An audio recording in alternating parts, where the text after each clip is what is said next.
जय श्री कृष्ण। आप सभी को कार्तिक पूर्णिमा की बहुत सारी शुभकामनाएं। हिंदू धर्म में कार्तिक पूर्णिमा एक बहुत ही पवित्र पर्व माना जाता है।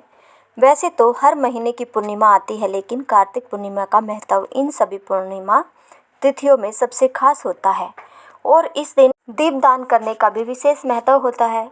तो आइए जानते हैं कार्तिक पूर्णिमा के दिन दीपदान कब और कैसे किया जाता है। अगर हो सके तो इस दिन बहते हुए जल में, जैसे गंगा जी आदि में, सरोवर या घाट के किनारे दीपदान करना चाहिए। लेकिन जो लोग बहते हुए जल में दीपदान ना कर पाए, वह घर पर ही कैसे गंगा जी में दीपदान करने जितना पुण्य प्राप्त कर सकते हैं। तो चलिए आपको इस वीडियो के माध्यम से यह सभी जानकारी बताते हैं। वीडियो को आप पूरा ध्यान से ज़रूर देखिएगा।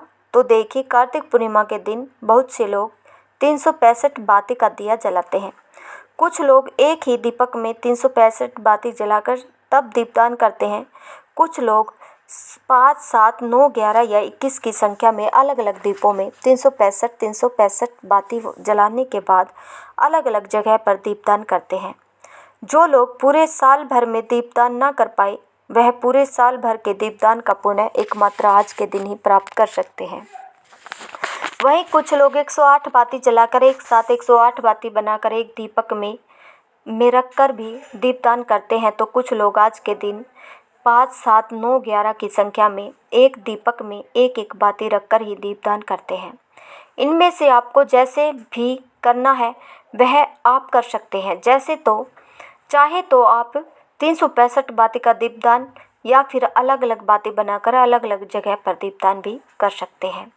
हम घर पर ही गंगा में जी में दीपदान करने की विधि बता रहे हैं। तो सबसे पहले आपको गोल आकृति में, गोलाकार में या फिर चौकोर बनाकर गेरू से लीप लेना है। गेरू ना मिले तो गाय के गोबर से भी लीपा जा सकता है, जिसके ऊपर आप स्वास्तिक का चिन्ह बना लें। स्वास्तिक का चिन्ह आप चावल के आटे से या फिर हल्दी से बना सकते हैं। अब आपको एक बड़ी परात या थाली लेनी है। परात हम इसलिए लेते हैं क्योंकि परात को घर में सबसे शुद्ध बर्तन माना जाता है। अब माँ गंगा जी का ध्यान करते हुए हम गंगा जल मिलाकर जो जल है वह इस परात में डालेंगे। आपके पास यदि पूरा गंगा जल हो तो गंगा जल भरकर डाल सकते हैं। यहाँ पर मैंने कुछ गंगा जल की बूंदें मिलाकर शुद्ध कर जल डाला है और माँ गंगा का हम ध्यान करेंगे। ओम गंगाई नमः। सभी पवित्र नदियों का हम इससे स्मरण करते हुए पुष्प अर्पित करेंगे, जैसे हम बहते हुए जल में दीपदान करते हुए करते हैं। तो पहले हम पुष्प अर्पित करेंगे, क्योंकि कार्तिक पूर्णिमा में तिलों का प्रयोग किया जाता है। तिल का दान और तिल से तर्पण किया जाता है। साथ ही माँ गंगा को तिल भी अर्पण किए जाते हैं। तो हम यहाँ पर थोड़े से काले तिल लेकर गंगा जी में या जो हमारे पास जल है वहाँ पर छोड़ेंगे। थोड़े से हम जो लेंगे, जो को सबसे शुद्ध माना जाता है, जो से हवन किया जाता है और हिंदू धर्म में पूजा पाठ की सभी विधियों में जो का प्रयोग किया जाता है।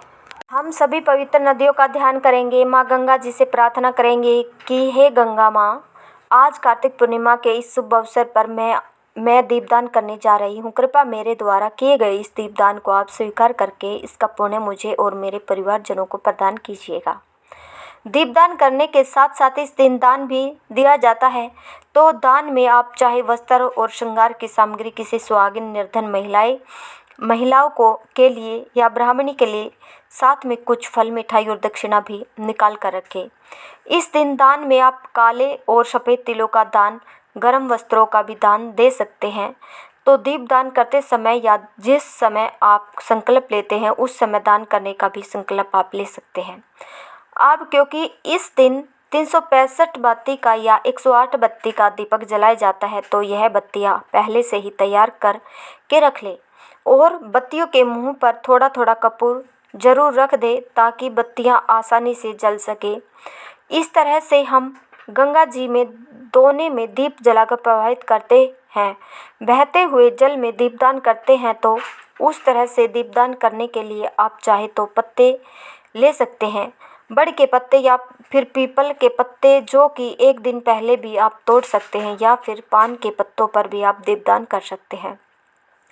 तो पत्तों का आप दोना चाहे तो दोना बना सकते हैं, नहीं तो जो सादा पत्ते होते हैं सीधे सीधे नहीं, उन्हीं पर आप गोल बत्तियाँ रखकर चाहे तो घी की या तेल की गोल बत्ती बनाकर रख कर और उन पर थोड़े थोड़े से अक्षत खील पुष्प अर्पित करके और सभी दियों का पहले तिलक करके फिर जो हमने परात रखी है जिसमें हमने जल भरा है उसमें एक एक करके छोड़ते जाएं।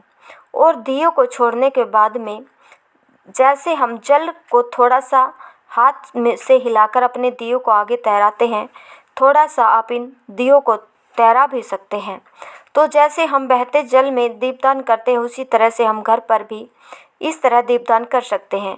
अब पत्तों पर दीपदान आप 5, 7, 9, 11 की संख्या में कर सकते हैं। पारात अगर छोटी है तो आप 3 या 5 दियों का भी दीपदान कर सकते हैं। एक दिए का भी दीपदान इस दिन किया जा सकता है। यहाँ पर मैंने 5 दियों का दीपदान करके दिखाया है, जो कि पत्तों पर रखे हुए। तो पत्तों पर दिए रखकर आप उसके बाद थोड़ा थोड़ा सा जल को हिलाकर तैरा दें। फिर गंगा मैया का ध्यान करके हाथ जोड़कर प्रार्थना करें कि हे गंगा मैया, मैं आज पूर्ण रूप से गंगा जी में दीपदान करने में समर्थ नहीं हूँ, इसलिए घर पर ही दीपदान कर रही हूँ या कर रहा हूँ। मेरे द्वारा किए गए इस दीपदान को आप कृपा करके स्वीकार करें, मेरे सभी पापों को भस्म कर दें और मुझे सद्बुद्धि प्रदान करें। आप अपने पूरे परिवार के लिए भी इस समय प्रार्थना कर सकते हैं। अब हम यहाँ पर गंगा मैया को भोग अर्पित करेंगे। जो जल है उसमें साक्षात गंगा मैया विराज रही है। तो हम पतासे, फल, मिठाई, मिश्री का भोग गंगा मैया को अर्पित करेंगे। और इस दिन सुहाग की सामग्री अर्पित करने और सुहाग की सामग्री दान करने से सुहाग की आयु लंबी होती है, अखंड सौभाग्य की प्राप्ति होती है, परिवार में सुख समृद्धि बनी रहती है। तो गंगा मैया के नाम से हम श्रृंगार की सामग्री गंगा मैया को स्पर्श कराते हुए एक तरफ रख देंगे। बाद में इसका दान आप चाहे तो किसी सुहागिन ब्राह्मणी को या फिर किसी निर्धन सुहागिनी महिला को भेंट स्वरूप दे सकते हैं। जो भी श्रृंगार की सामग्री आपने गंगा मैया को अर्पित की है उसमें से कुछ सामग्री को आप अपने लिए आशीर्वाद रूप में रखकर उसका उपयोग कर सकते हैं, बाकी का दान में दे सकते हैं। इसी तरह से जो भी भोग आपने लगाया है उसे परिवार के सभी लोगों में बांटकर स्वयं भी ग्रहण कर सकते हैं। तो इस तरह से हम पत्तों पर रखकर दीपदान घर पर ही कर सकते हैं, क्योंकि बहते जल में दीपदान करने के बाद उन्हें तैराना होता है, इसलिए पत्तों पर ही आपको दीपदान करना चाहिए। आप बात कर लेते हैं 365 बाती या 108 बत्ती का दीपदान करने की। तो 365 बत्ती आप तुलसी जी के पौधे के नीचे जला सकते हैं। ध्यान रखिएगा 365 बाती हो या 108 बाती का दीपक जला रहे हो, लो बहुत तेज होती है दीपक की। पौधे को किसी तरह का नुकसान न हो। आप चाहे आप किसी भी वृक्ष के नीचे दीपदान कर रहे हो, बहुत सावधानी से जलाइएगा। कहीं ऐसा ना हो कि पुण्य के बदले आपको दीपदान का दोष लग जाए, क्योंकि बाती की लो बहुत तेज होती है। सावधानी पूर्वक जलाइएगा। और 365 बत्ती का दीपदान आप तुलसी जी के पौधे के नीचे, आसपास शनिदेव के मंदिर में, यदि शनिदेव की कृपा पाना चाहते हो तो पीपल के वृक्ष के नीचे, आंवले के वृक्ष के नीचे या गंगा जी के किनारे, गंगा जी के घाट पर, सरोवर पर या किसी भी पवित्र कुंड के आसपास आप दीपदान कर सकते हैं। और साल के सभी 365 दिनों के नाम पर भी आप इस दिन दीपदान कर सकते हैं। तो हमारे हिंदू धर्म में दीपदान करने का विशेष महत्व बताया गया है। जो भी भक्त दीपदान करना चाहते हो वह 365 या 108 बत्ती का दीपदान इसी तरह से कर सकते हैं। और अगर आप अकेले एक बत्ती का दीपक जला रहे हैं, यानी एक बाती का आप दीपदान करना चाहते हैं, तो 3, 5, 7, 9 की 11 की संख्या में या इससे अधिक की संख्या में तो उसी तरह से जलाए जैसे कि हम दीपावली की रात को जलाते हैं। यानी कि अपने घर के मुख्य द्वार पर और टॉयलेट बाथरूम को छोड़कर बाकी घर के हर कमरे में एक एक दिया रखकर जलाई। रसोई घर में पीने के पानी के स्थान पर और घर की छत पर उत्तर दिशा की तरफ मुंह करके, दक्षिण दिशा की तरफ मुंह करके, जहाँ पितरों का वास माना जाता है। तो इस तरह से दीपदान करने से आपको कार्तिक पूर्णिमा का पुण्य फल प्राप्त होता है और दीपदान करने से सभी देवी देवता की कृपा भी बनी रहती है।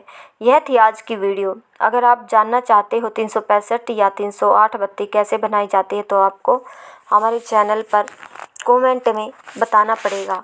अगर आप लोगों को हमारी यह जानकारी पसंद आई हो तो इस वीडियो को ज़्यादा से ज़्यादा शेयर करें। धन्यवाद।